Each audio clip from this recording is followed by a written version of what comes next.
Hello friends, welcome back to my channel. Welcome back to earth mom Dehradun. मैं हूं ज्योति और स्वागत करती हूं आप सभी का अपने चैनल पे। राधे राधे आप सभी को। तो आप सबकी जानकारी के लिए बता देती हूं कि मैं रिएक्शन वीडियोस बनाती हूं, रिव्यू वीडियोस बनाती हूं। आपके favourite bloggers, current affairs, news, trending, controversies, celebrities, Bollywood से रिलेटेड। तो अगर आपके पास भी ऐसा कोई व्लॉगर है जिसके ऊपर आप चाहते हैं कि मैं रिव्यू या रिएक्शन दूँ तो प्लीज़ डू कॉमेंट। मैं अपनी नेक्स्ट वीडियो में उसको कवर अप करने की पूरी कोशिश करूँगी। उसी के साथ आज का रिएक्शन वीडियो शुरू करते हैं। वैसे मैंने कल जो वीडियो बनाई थी उस पर आप सब लोगों ने बहुत ज़्यादा प्यार दिया और आप लोग कहीं ना कहीं मेरी बात से अधिकतर लोग सहमत थे।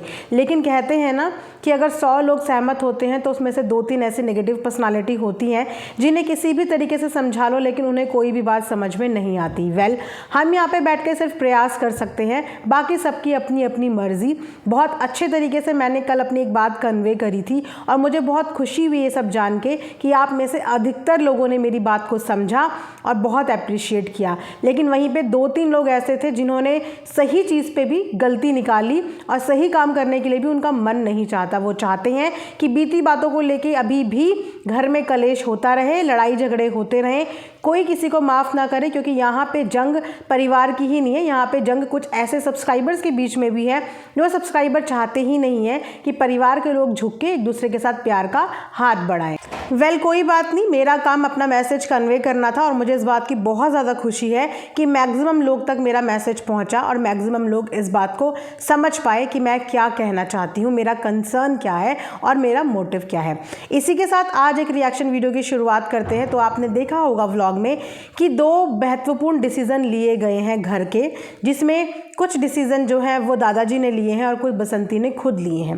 अब क्योंकि घर की भागदौड़ भी संभालनी है और वो संभालनी बसंती को ही पड़ेगी।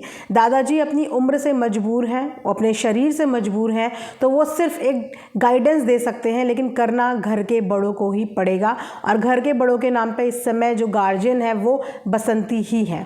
तो दादाजी ने ये बताया कि जो भी खेत पे वो लोग काम किया करते थे अब उन खेतों पे वो काम नहीं करेंगे। जो उनके ही अपने कुछ खेत हैं, सिर्फ उन्हीं खेतों पे वो साग सब्जी वगैरह उगाएंगे, क्योंकि अगर सब्जी नहीं उगाएंगे तो घर में खाने को मिलेगा क्या, घर में खाना आएगा कैसे। लेकिन जो बाहर के खेतों के भी वो लोग काम किया करते थे, फिलहाल वो काम वो नहीं कर पाएंगे, क्योंकि कैसे करेंगे आप खुद ही समझ पाते हो। भले ही दीपक जी कितने भी एडिक्टेड थे, लेकिन खेती बाड़ी के काम में आप उनको कभी भी ये नहीं कह सकते थे कि उन्होंने काम चोरी की हो। वो बहुत मन लगा के अपने खेत का काम करते थे, ये हम सब ने वीडियोज़ में देखा है। और अब उनके जाने की वजह से खेतों का काम कोई नहीं कर पाएगा। बच्चों की अपनी पढ़ाई है, उन्हें पढ़ाई भी करनी है, घर की चीज़ें भी देखनी है, माँ का साथ भी देना है, बहुत सारे बाहर के काम भी होते हैं, छोटी छोटी चीज़ों के लिए बाहर जाना आना, वो सब चीज़ें भी बच्चों को देखनी पड़ेंगी। तो वहाँ पे दादाजी ने यही डिसीज़न लिया है कि बाकी के खेतों के काम अब वो लोग नहीं करेंगे। उसी के साथ बसंती ने भी अपने एंड पे एक डिसीज़न लिया है कि उसको अब खेतों में जाके काम करना पड़ेगा। हालांकि उन्होंने ये बात क्लियर भी करी कि हमारे यहाँ ऐसे में 2-3 महीने तक काम नहीं करते हैं, लेकिन मेरी मजबूरी है कि मुझे खेतों पे काम करने जाना पड़ेगा। नहीं जाऊंगी तो फसल भी ख़राब होगी और आगे की सब्जी भी हम लोग नहीं उगा पाएंगे, और अगर सब्जी भाजी नहीं उगा पाएंगे तो हम खाएंगे क्या। उसी के साथ उन्होंने ये भी बताया कि बच्चों के भी एग्ज़ाम सर पर हैं, कितना ही काम छोटे बच्चे खेत का कर लेंगे। आप जानते हो कि खेती बाड़ी के काम में किसी एक जने के काम करने से कुछ नहीं होता है, 3-4 लोगों को लगना पड़ता है, तब जाके खेत का काम पूरा होता है। वहीं पे गोल्डी के एग्ज़ाम्स भी चल रहे हैं और ये भी दादाजी ने बताया कि बहुत ही जल्दी गोलू जो है वो वापस दिल्ली चले जाएगा पढ़ाई करने के लिए। तो इसका मतलब घर पर सिर्फ 3 लोग रह जाएंगे, यानी कि दादाजी, बसंती और गोल्डी। और गोल्डी की भी पढ़ाई लिखाई है। अब बसंती अकेली खेती बाड़ी का बहुत ज़्यादा काम नहीं संभाल पाएगी, इसीलिए उन्होंने सिर्फ अपने ही खेतों पे काम करने का डिसीज़न लिया है। उसके अलावा आप सबको एक चीज़ और मुझे बतानी है कि अभी भी कुछ लोगों के कमेंट्स आने बंद नहीं हो रहे हैं। कुछ मतलब सिर्फ 10 में से मैं बोलूँगी 1-2 ऐसे लोग हैं जिनके अभी भी ये कमेंट्स आने बंद नहीं हो रहे हैं और उनका अभी भी एक बोलते ना जैसे तोता रटता नहीं है एक बात, अगर तोते को एक बात रटवा दो तो वो उसी बात को बार बार रटता रहता है। ऐसे ही कुछ लोगों की प्रवृत्ति होती है कि आप चाहे उन्हें कितना समझाने की कोशिश कर लीजिए, पर उन्होंने एक ही बात को रटते रहना है, चाहे उस बात का ना सर हो चाहे ना पैर हो, लेकिन फिर भी उनको वो बातें रटती रहनी है।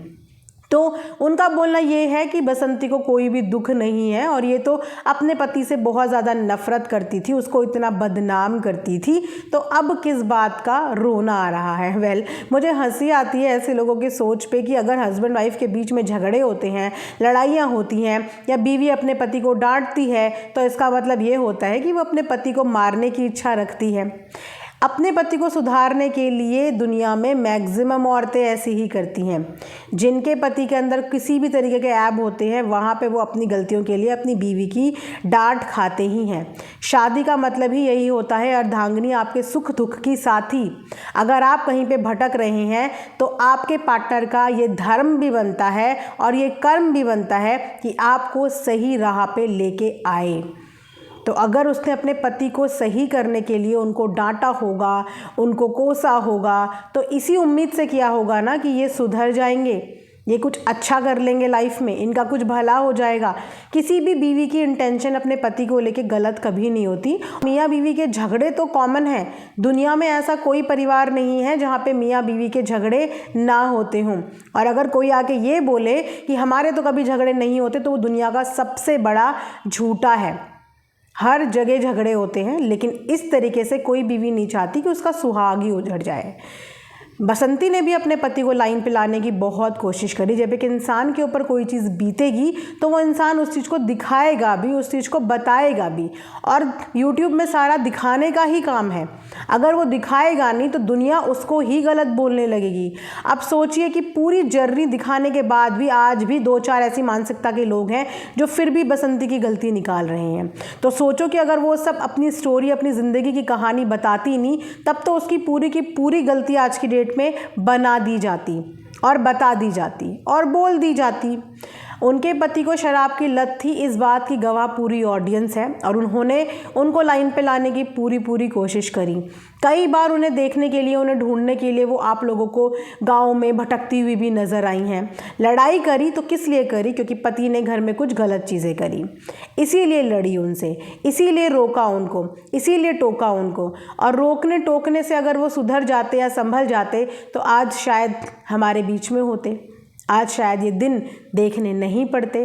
तो कोई भी औरत जो अपने पति से लड़ती है या उसको डांटती है, उसका कभी भी मकसद ये नहीं होता कि वो अपने परिवार की हानि पहुंचाना चाहती है। आप ये बताइए कि ज़िंदगी में अब नुकसान किसका हुआ है? पति किसका गया है? सुहाग किसका गया है? पिता किसका गया है? उसी का गया ना। और उनके चले जाने से उस घर का कितना नुकसान हुआ, आप ये भी तो देखिए। उस घर का नुकसान कितना हुआ, खर्चे बढ़ गए और कमाई का साधन कम हो गया, घट गया, तो नुकसान हुआ है उनका। और कोई भी इंसान अपना नुकसान नहीं करना चाहता, अपना नुकसान नहीं चाहता।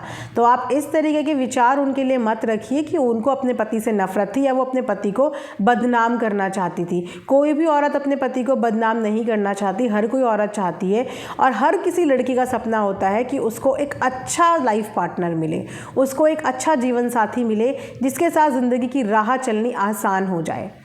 वही उम्मीद अगर बसंती ने अपनी ज़िंदगी में करी और उसको वो चीज़ें नहीं मिली, फिर भी वो उन चीज़ों को पाने के लिए लड़ती रही, अपने पति को सही राह पे दिखाने के लिए लड़ती रही, तो आज उंगलियां उसके ही ऊपर अट रही हैं। ठीक है, उन्होंने कुछ वीडियोस जो है वो अपनी प्राइवेट करी या डिलीट करी क्योंकि उनके इमोशंस उन वीडियो से जुड़े हुए हैं।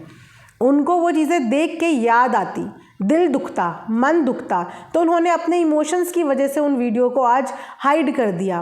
क्योंकि वो वीडियो तब की थी जब उन पे कुछ चीज़ें बीत रही थी, लेकिन जिस इंसान को वो ज़िंदगी में सुधारना चाहती थी या सही करना चाहती थी, आज जब वही उनके बीच में नहीं है तो उनकी वीडियो रख के वो क्या करेगी? उनकी वीडियो रख के वो खुद भी रोएगी और वो पल याद करेगी। तो इसीलिए उन्होंने अपनी वजह से, अपने दुख की वजह से उन वीडियोस को प्राइवेट कर लिया। तो प्लीज़ आप इन सब चीज़ों को समझिए और बार बार किसी के ऊपर इस तरीके का आरोप मत लगाइए, अच्छा नहीं लगता है।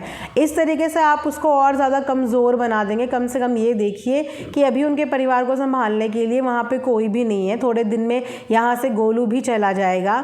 दादाजी इतना काम नहीं कर सकते हैं। घर में 2 औरतों का, एक तो बच्ची है, एक औरत का पूरे घर को संभालना बहुत ज़्यादा मुश्किल होता है। बहुत सारी डेली यूज़ की चीज़ें होती हैं, रोज़मर्रा की ज़िंदगी में चीज़ें होती हैं जिनकी ज़रूरत पड़ती है। अब वो भी उसे संभालना है, दादाजी की जिम्मेदारी भी उनके ऊपर है। वो चाहे रोते हुए बना रही हैं, चाहे हंसते हुए बना रही हैं, लेकिन अपने ससुर जी की पूरी सेवा कर रही हैं, उनके खाने पीने का पूरा ध्यान रख रही हैं, उनकी तबीयत का पूरा ध्यान रख रही हैं। तो वो अपना बहू होने का फ़र्ज़ निभा रही हैं।